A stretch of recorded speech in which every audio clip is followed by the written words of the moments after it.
This is Josh, your humble narrator, checking in on you out there in YouTube land. YouTube, it's pretty late. Everybody's asleep, and when everybody's asleep, we drink beer and we watch monster movies. Now, I got my trusty little Yeti Rambler here, and a little behind the scenes, I have had this cup. I'm not trying to be an elitist and say this is what you have to do, but if you haven't been drinking beer out of a Yeti that's cold, now I've got the ones that like you put over the beer can. Those are really, really cool. But my brother gave me this when my son was born. I think it was around Christmas time, and it said something like, put your favorite beverage, a couple of some whiskey, 2 or 3 cups of ice cream, whatever. And from that night, I started putting beer in it, and I would watch like horror movies to fall asleep in my easy chair. And so when I'm comfortable and everybody's in bed, I put a little beer in this Yeti, man, and I just let the good times roll. So tonight we're talking about a film that a lot of people have maybe not even heard of or maybe not seen. Beyond the Grave, that's kind of what we do. Unearthing monster films, unearthing the nasty, unearthing things that just need a little bit more love. And tonight we're talking about 1979's Prophecy. However you found me, however you're doing out there, I hope that you're doing great. And just for a minute, let's take the edge off. Thanks for being here. The term OG gets tossed around a hell of a lot. Almost like a badge of pride or something you just kind of toss out there into a conversation. Casually to reassure a group of strangers, don't worry guys, he's an OG-er. You can trust this film. It's OG before there really even was OG. OG, for those who don't know, is just original gangster. And it's usually preceded as praise for someone or something exceptional, authentic, old school, right? Nowadays it's callously and even casually worded to describe something original, something of an expert level.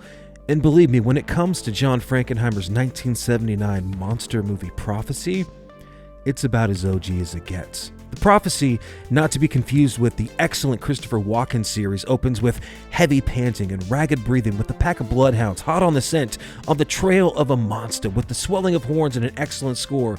We're treated to opening credit gore. The very rare opening credit gore. And you have to remember, 1979, this was rated PG, parental guidance, and everyone fucking gets some. Prophecy stars Talia Shire of Yo Adrienne and Godfather fame, the sister of Francis Ford Coppola, who stars as Maggie, and along with her doctor husband, they are sent to investigate a dispute involving loggers and land and a possibly poisoned water supply. Prophecy is a mutated, chemical, ecological horror fantasy with a message and some damn good, amazing creature effects. Now, in the 70s, there was a rash of film like these. There was eco and creature features like Squirm, Frogs, Day of the Animals, Grizzly, Orca, right? Most of these films come across as some sort of half-assed creature feature complete with a bigger message, with like almost like a warning that, beware, this could happen to you. And a lot of them were very, very similar. It really can be a mixed bag, with the best of them having this crazy practical creature effects and on-screen violence, which usually leads to an uneven sub-story. And the same does ring true for Prophecy when you try to go back and watch this 1979 PG classic. It is a little bit slow in the beginning, even though we do open with credit gore, which is hard to find. It's almost a tale of two films as we're introduced to larger than life critters, salmon, and one badass mutated motherfucking grizzly bear. I'm talking man, bear, pig, for those of you out there who know, okay? And for those not familiar, patience is key. Some of these slower ecological horror films, they are a slow burn, and you do not bring an axe to a chainsaw fight. Now, can we talk about tall tales and fishing records? There is a scene with, the doctor is out there fishing, right? He's just kind of like getting a little bit of that R&R time, and he's dropping his line, and as he's reeling in, he sees these ducks kind of toying with this fish, or something's in the water, and then all of a sudden, taking up the entire screen is this mutated salmon. It is damn crazy to see. I mean, there's a lot of things in this film that are all practical, that it's just like nature gone wrong, and the fucking salmon, dude, it's different.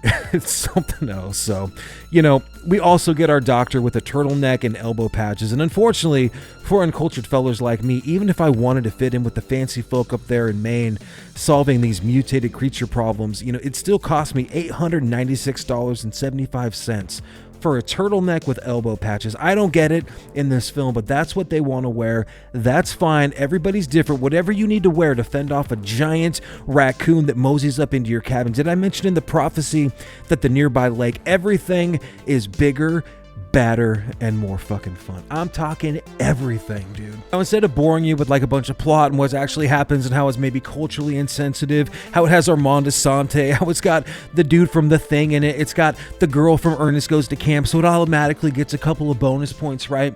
I just want to talk about some of the crazy attack and kill sequences towards the end, and then I'm gonna let you get out of here. It's probably Sunday morning. You probably want to go get brunch with your family, not watch Prophecy. Maybe you do. Maybe you're a weirdo just like me, and that is totally cool. So Prophecy's coming to 4K from Kino Lorber. You can use my code BEYOND10 at themovieroom.com right now and save yourself 10%. So right now, all I have is this wonderful little DVD that I paid $6 for.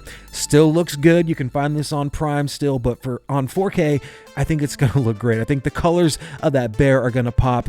Now, when this bear is running, it looks so damn cool. 30, 40 years later, it is nuts, dude. It's actually like, what, 40, 45, 46 years later? So there is a scene in here also with a sleeping bag, and if you thought the coolest kill with the sleeping bag was from Friday the 13th Part 7, The New Blood, you're wrong. It comes from Prophecy. Prophecy has a kill with the grizzly bear, the mutated bear, whatever it is, man, bear pig, I don't know, where it's a one-hit kill.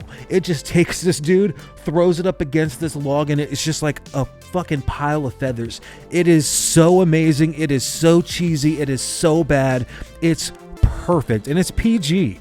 It is one of the best camp kill scenes I've ever seen. Now, there is all kinds of crazy critters, like I said, tadpoles, weird bugs, right? Everything's a little mutated. There's a prophecy that, you know, it's trying to protect its young, and, you know, ultimately what happens is they all kind of like invade its space, and they become assholes, and the loggers are fighting with the Native Americans, and it's just a whole thing. But if you can stick through all that little subplot, which really does nothing for about an hour and 10 minutes, but move the story to the end, you get these people on the run from this mutated bear that has got the best gore, the best practical effects, a real dude, like 7 foot in a suit, walking around, terrorizing everybody. And there's a scene where they're like backing up, they're trying to get out of this lake, and this bear is just slowly and steadily walking towards them. It looks like it drowns, it sinks. Guess what? It comes back. It is so damn cool. It is so effective, and it's brutal, it's mean, it's nasty. It is a massacre, dude. Prophecy fucking rips. You gotta check it out. Now, what it says on there, Prophecy, the monster movie. That's damn right. 79, bears, gore, Talia Shire. Fucking great. Check it out. Thanks for being here. Like, comment, subscribe for more cool stuff. Maybe we'll do Beyond the Darkness tomorrow. Maybe we'll get into some of that really nasty Italian gore. You know what I'm talking about? Love you. Take care.